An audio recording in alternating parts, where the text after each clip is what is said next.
FBI arrested these two alleged white supremacists in Chesterfield, Virginia, who the FBI says plotted to kill black people and people of Jewish faith in furtherance of their extremist beliefs. The complaint says they planned on, quote, shooting or bombing the occupants of black churches and Jewish synagogues, conducting acts of violence against persons of the Jewish faith, and doing harm to a gun store owner in the state of Oklahoma. These men, Ronald Cheney and Robert Doyle, allegedly met with other associates who were in their white supremacy group to discuss this plot. And according to the FBI, they later met with an undercover FBI agent acting as an illegal arms dealer. The FBI says these men placed orders for automatic weapons, explosives, and a pistol with a silencer.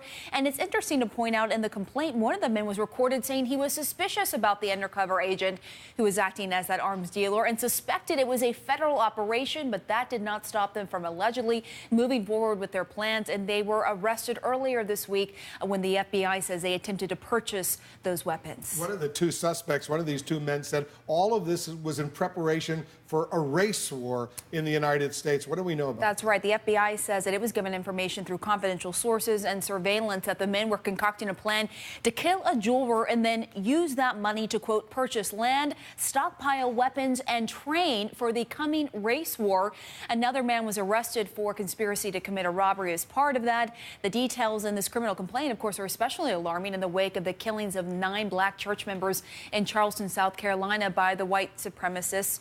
Dylan Roof, who, as you may recall, Wolf, said that he wanted to launch a race war. There are these groups in the U.S., these white supremacy groups, anti-government fanatics and extremists that the FBI keeps tabs on, and it is very concerning after what we saw in Charleston and elsewhere. it? Certainly is very concerning. Did they identify the jeweler that they wanted to rob?